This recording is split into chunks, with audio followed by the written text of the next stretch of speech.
3, 2, 1! Hi! Finally, we arrive at Naiya Airport. Not exactly the time we expected to be there already. But due to the bad weather, hindi ko na alam kung ilang beses yung tinry ng piloto na ibaba and mag-parking ang plane. And then, we need to go up again because of the traffic. That was the first time to know na nagkakaroon din pala ng traffic inside the airport. It usually happen daw pag mayroong bagyo or may ulan at nahihirapang mag-parking yung naunang plane. And so, sa mga darating na mga plane, they need to wait for their turn. That's so amazing to know. For 6 months after the calling na mag-aaral kaming magkakaibigan dito sa IJSL, I haven't seen Bon for a while, and so excited din talaga akong makita siya. So kinakantsawan namin si Cristel because gusto namin siyang kantahan nung nagtitrend sa Facebook na pag may sinasalubong na APAMS sa airport. And we're so happy that Bon is already here because parang naging madali sa amin ang lahat to adapt here. Sige be, sige be. I just wanna love you siya talaga yun. forever. Ay, lahi man ang yan. Hindi forever. Tapos ikot lang.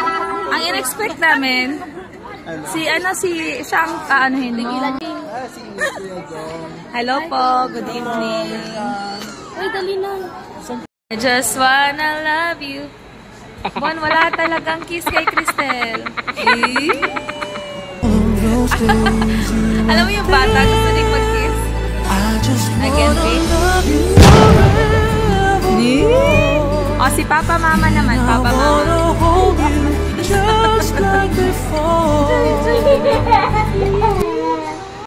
And the family is almost complete. We're just waiting for Ami to be here and Pastor JR. Sana naman nandito na sila. We have here our first ever photo together, and hopefully ito yung magiging strength namin in times na gusto namin mag-give up. We're so happy to be here together, and here is it. We're coming IJSL. 3, 2, 1! Lucy, nasa Buanga. Hindi silang nag-bigay. Thank you. Oh, wala, nagaganon siya.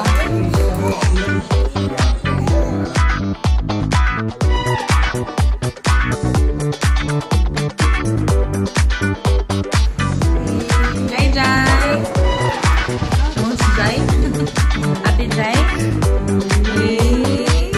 May coke kami. Jai ko pa. Welcome again to my channel. This is Shem, and we're here in IJSL where I will be studying my master's, my MA. And right now, ako palang mag-isa dito sa dorm. Hi guys! I'm so caught up today with everything, and wala lang, gikapoy na gid ko. Gikapoy lang dyan kaayo. Tapos, siguro, gikapoy gid ko sa mga nangaging alaag. And so right now, murag, nagawas na ang consequence sa imuhang lawas nga larga diri larga dito, and then gusto ko pahulay but kan kay ko ginahuna-una pa wala pa gyud siya naman. But then ganina, it's a blessing when I woke up.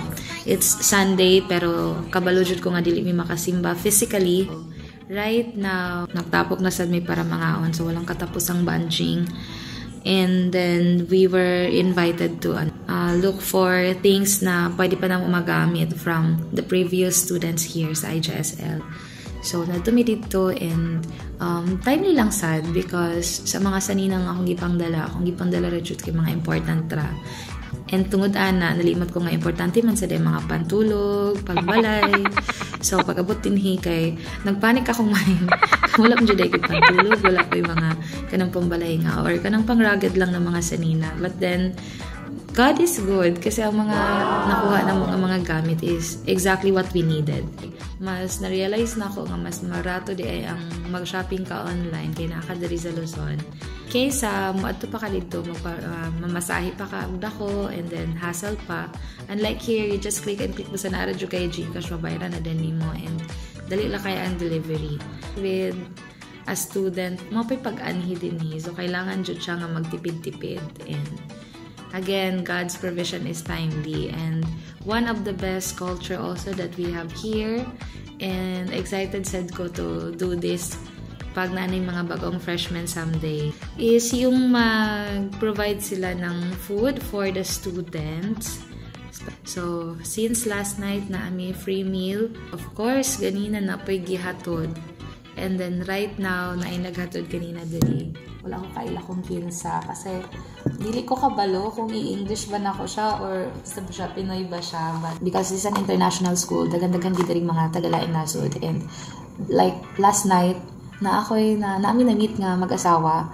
And they look like Chinese, Tagalog, ganyan ba. So, pag kuan ako, namansin ko, sabi ko, mamaya na lang ako mag-shake hands kasi dirty yung hands ko. And sabi ng kasama ko na, ano yun sila, Nepali yun sila. So, ngayon, parang, hindi pala kailangan i-assume na Pilipino sila kasi Asian ang mga nandito. Although, from international, pero yung mukha nila, yung itsura nila, parang Pinoy lang din talaga. So, from now on, nag-iingat na ako na huwag Tagalogin.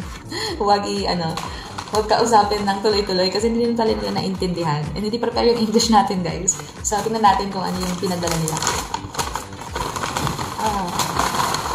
Actually, may dinner kami with friends. Mamaya sa bahay ulit nila verbal. Kasi sila yung may kompleto ng lutuan, kompletong gamit sa kusina. But then, dahil mamaya pa yun maluluto, and gutom na ako, kakain na ako. Isisave ko na lang yung part ko doon para bukas. So right now, lang lutuan and all. Pero hindi ako nagpapanik because I have friends. Inaampon nila ako. Pero kailangan na din talagang bumili kasi hindi naman panindahan. So right now, nag-aambagan kami ng pagkain. Pero blessing din talaga na may mga ganito na meals na binibigay nila. So here it is. So sana guys, lahat nakapagsimba na. Medyo mainit-init pa yun guys. So, hindi ko masyadong lalahatin yung guys kasi kailangan natin mag-diet. Hindi ba? Nasa 4th floor ako, imagine. Hanga kayo masaka guys. So, kailangan natin tipid-tipid para manimang ta. O para makatipid kita financially during the kita. You know, this is Manila. Mahal ka and kanan. Paliton ka na. Oh, this is so sweet. 3 slice ng chicken. Thank you po. Sabi ng guy kanina, bigay daw to ni pero nakalimutan ko na yung name. Hindi ko na tuloy mapasalamapan. Sana mapatawad lang ako pag nagkita kami during orientation tomorrow. It's so mabango. I miss this one. So, I hope you're eating right now, guys. So, bye na muna. I need to focus on my online worship service habang kumakain. God bless!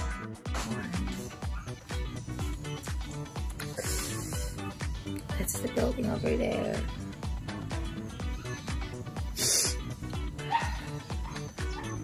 Oh, that's the staff.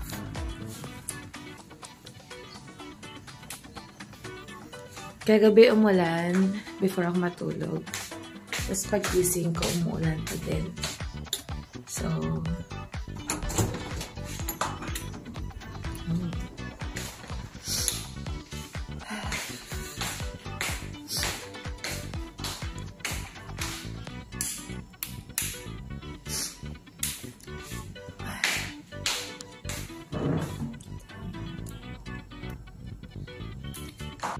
guys, ako na jud ang naulaw during the pita.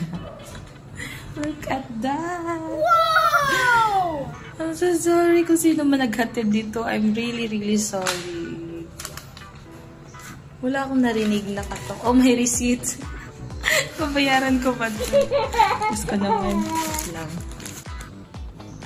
This is so amazing. The friends are calling us na for breakfast. Yet there's coffee. Plano ko lang sanang magkape. Tingnan mo, hindi talaga magbubukas ng pintuan. Akala ko kasi one day lang yung nila. Yung bigayan nila ng food. So anyway, I need to go there na para mag-breakfast kami together. And mamaya kailangan kong maglinis-linis. Baka dumating na yung roommate ko. I'm so excited to meet her. And the IGSL is giving us also this kind of plate. Yan, dalawa for the 2 of us. Sweet, right? Wow! Kung sino ka man na naghatid, thank you so much po. You're the best. And I'm sorry. Siguro akala niya tulog pa ako. Kasi nandito lang naman ako all throughout. Oh, may coffee pa. Guys, you're the best. IGSL family, you're the best.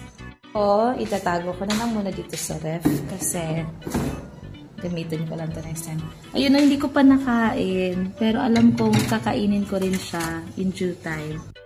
Rain, rain, go away. My roommate is on her way.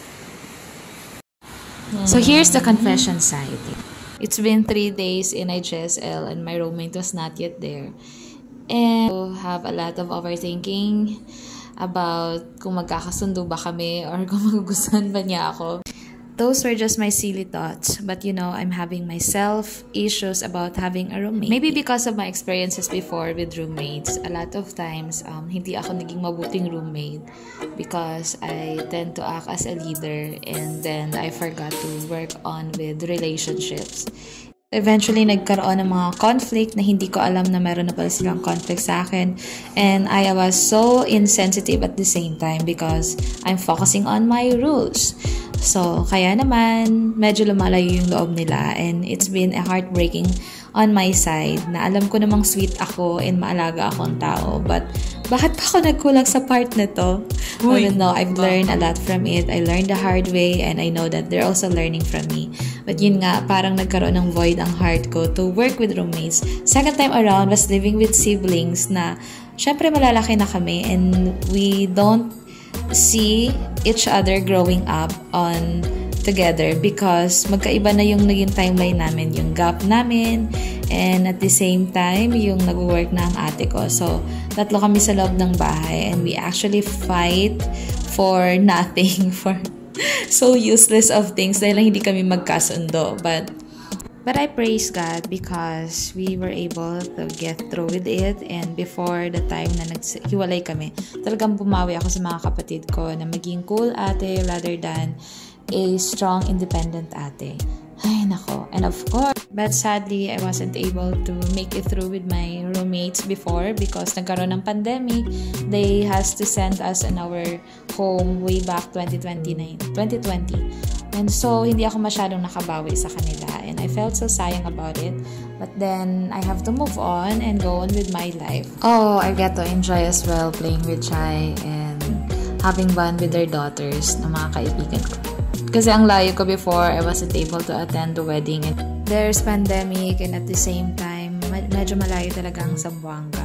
So, nabroken yung heart ko na hindi ako naka-attend ng kasal nila. And at the same time, yung time na i-dedicate na si Jai Jai. Si Jai Jai is the first baby dragon in the family. And I wasn't able to go there. But then, life has to go on. So, kung ano na lang yung meron ngayon, I'm just so thankful and grateful. Kaya naman bumabawi ako as much as I can. Especially na wala pang pasok at hindi pa masyadong busy yung mga buhay namin. Ay, God bless na lang sa next life. Bago pa kami dito, but we got to enjoy the facilities of Lighthouse building kung saan kami nakatira together. In all building, magkasama kami. But I am in the 4th floor and my friends are in the 3rd floor. And this is Noah, by the way, the baby. So sweet ang baby ito. Napakabait din talaga. Right at this moment, naglalaba kami and sobrang ganda lang ng overlooking here, ng view dito sa taas. Dahil nasa 5th floor lang yung labahan. So, masaya pa rin ako na nasa 4th floor ako. Parang comfort yun na ang bilis kong makarating sa laundry house. And by the way, we don't have to worry about the basic needs here sa building because kung kailangan namin ng gasol, kailangan na lang pumunta sa guard house. Yung water na iniinom na mineral at the same time, ang laundry namin. So, we just have to spend on 10 pesos to 30 pesos for the washing machine coin na ihulog namin. So, nandito na lahat and masaya lang. Hindi na masyadong mahirap for us. So, everything is well provided here. At the same time, nakakamura kami. Less hassle because kung kami pa yung bibili ng tangke or magpapalaba pa sa labas or talagang hassle na yun on our part. Especially na traffic and at the same time, medyo magastos din sa pamasahe. Kaya sobrang namamangha kami how the leadership or the whole IGSL team made this all so easy for us. Thank you! This is another serye na maraming time ang tao. Tingnan mo, kakalaba ko nga lang. Ngayon si TikTok, gusto na ulit akong paglaba.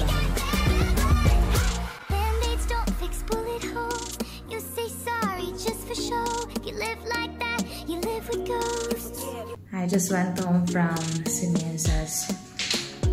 unit and nanood kami ng Netflix. And it's such a nice movie and annoying at the same time. So tomorrow we will be having our first orientation for living here in the unit dito sa lighthouse rather. And after that, yung orientation naman sa studies namin for the next 2 days. So I will be very busy. So catch up na lang tayo. Good night, everyone.